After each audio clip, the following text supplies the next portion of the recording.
na kita ng 100 milyong piso, hindi mo pa rin tinantanan talaga yung anak ko. Ang kapal talaga ng mukha mo, no? Mahal ko po yung anak niyo, ma'am. Bakit ba kailangan niyo itong gawin sa akin? Mahal, anong papalaman mo sa anak ko? Pinakausapan na kita! Hindi ka sa akin nakinig! Ganito yung gusto mo mangyari! Maawa po kayo sa akin. Itigil niyo na po ito. Gusto ko na pong makalaya. Wala po akong kasalanan. Makalaya? Makalaya para ano? Para guluhin yung kinabukasan ng anak ko? Ha? Hindi ko pinalaki yung anak ko. Para isang gayang mo lang ang makatuluyan. Bakit niyo po ba ako pinakulong? Ano po bang kasalanan ko? Kung hindi kita makuha sa santong dasalan, ito ang dapat sa'yo. Yung santong paspasan. Hindi mo ba alam, ha? Sinabi ko na sa'yo nun eh. Isaksak mo sa kukote mo na isa akong malimban. Isa akong may impluwensyang tao dito sa Pilipinas. At kahit batas, kaya kong paikutin sa kamay ko. Hindi mo naiintindihan yon? Kaya, ayan ang napapala sa tigas ng kukote mo. Ha? Yan ang gusto mo eh, di ba? Oh, di mabulo ka rito sa kulungan. Naiintindihan mo? Parang awa niyo na po. Maawa po kayo sa akin. Huwag niyo pong gawin sa akin to. Ma'am Gina, patawarin niyo ako. Isa pa, gusto ko ring malaman mo, no? May nakita na ako para maging asawa ng anak ko. Isang mayamang negosyante na makakatulong para lumago yung negosyo ko. Hindi sa kagaya mo. Mabulo ka dito! Mabulo ka dito! Ma'am Gina. Mabulo ka dito.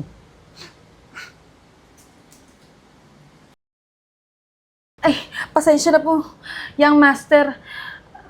Pasensya na kung natagalan ako. Nagulat din ako nung nalaman kong nakulong kayo eh. Ayos lang, Kat. Walang problema sa akin. Yung mga papeles ba na pinaasikaso ko sa'yo para makalaya ako, naayos mo na ba? Naayos ko na po, young master. Magaling, Kat. Okay, dahil dyan, Kat, ihanda mo yung helicopter. May aasikasuhin ako ngayong gabi. Opo, masusunod po, young master.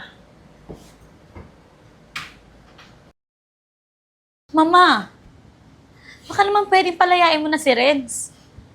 Palayain? Alam mo ba yung sinasabi mo? Bakit ka palalayain yung taong sisira lang ng kinabukasan mo? Nagmamahalan kami. Di ba sinabi ko sa'yo, ha? Hindi pwedeng kainin yung pagmamahal. Wala naman siyang kasalanan eh. Di palayain mo na siya. Kaya si Hodang wala siyang kasalanan. O eto ko ngayon, kung gusto mo. Palalayain ko si Renz, pero ipapakasal kita dun sa lalaking karapat-dapat sa'yo. Sino naman yun, ma? Anak yun ang amiga ko at napakayaman nila. Makakatulong sila para sa negosyo natin. Pero ma, Mamili ka. Pakakawalan ko si Renz o magpapakasal ka kay Joshua? sige ma. Pero palayain mo muna si Renz bago yung kasal namin ni Joshua. Marunong akong tumupad sa usapan. Pag naiayos mamayang gabi, mai-announce ko yung engagement niyo ni Joshua, makakaasa kang pakakawalan ko si Renz. Sige po. Oh, mag-ayos ka na. Gagawin na agad natin yan ngayong gabi. Opo.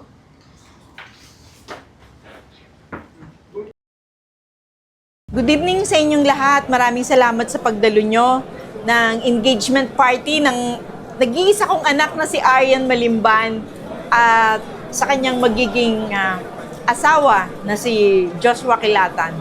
Thank you po sa inyong lahat. Walang kasalang magaganap. Hoy! Paano ka nakalaya? Ba't nandito ka? Nandito ka para manggulo? Young Master! Ano pong ginagawa niyo dito?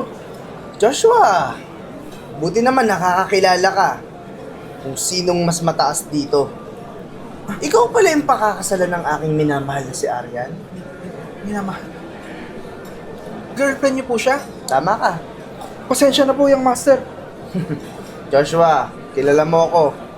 Kayang-kaya kong pabagsakin ng mga kilatan sa isang luck. Baka naman gusto mong matikman yon. Parang awa nyo na yung master. Aalis na lang po ako. Pasensya na po. Ano, magtataka ka pa rin? Anong nangyayari? Ako lang naman, si Renz Layug. Layog? Layog? Layog ay isang makapangyarihang tao dito sa Pilipinas. Tama ka.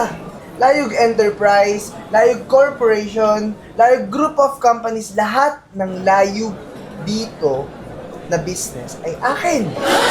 Yun naman pala. Kung sinabi mo, Antimano, hindi ka na naghirap para kay Arian. Baka ako pa mismo nagpakasal sa inyo. Grabe. Wala akong masabi sa nanay mo, Arian. Tita, naririnig mo ba yung sarili mo?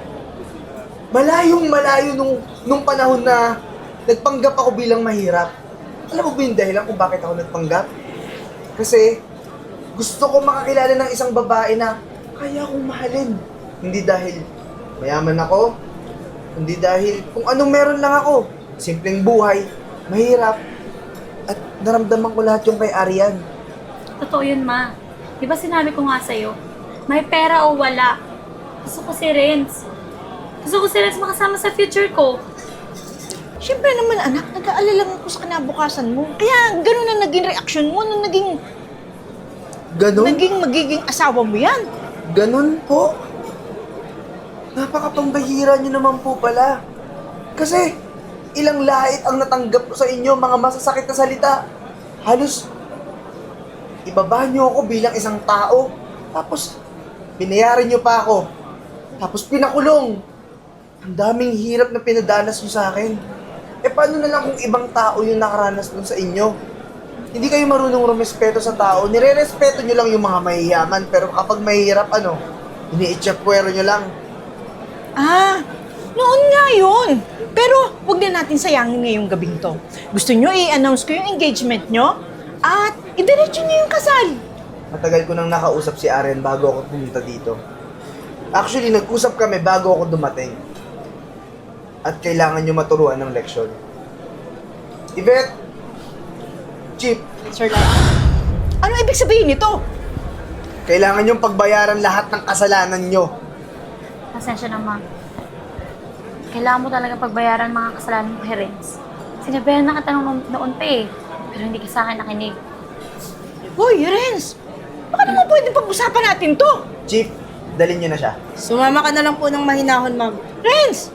Arian! Ano to?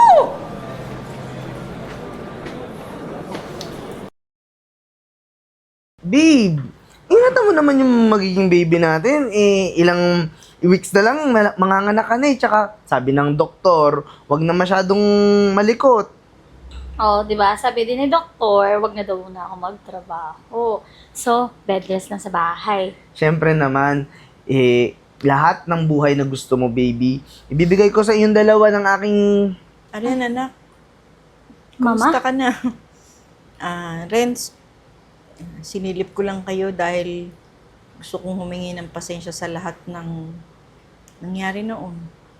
Yung lahat ng nagawa ko noon, pinagsisisihan ko na. Di lang talaga ako nakalapit agad dahil siyempre nahihiya rin ako. Kasi pinakulong mo ko pero ilang araw ginawan mo rin ng paraan na makalabas ako. Ma, ikaw lang naman inaantay namin eh. Tsaka, ilang weeks na lang din po, makikita nyo na yung apo nyo. Oo nga, buntis ka na! Opo, Ma. Manganganak na rin po ako, Julie ko na po. Magkakaapo na pala ako sa'yo, Renz. Natutuwa na ako para sa inyo. Ngayon, hindi na ako humahadlang kung ano man dahil minsan yung ipinakita na kasabihan ng matatanda, no? Harangan man daw ng sibat pag talaga nagmamahalan. Natutuwa rin po ako marinig na nagbago na kayo. Tsaka nagpapakumbaba. Alam mo rin, sobrang nangyaring marami sa buhay ko. Bukod sa yung pagkakakulong ko, yung narendi ako, pati mga negosyo na pabayaan ko na.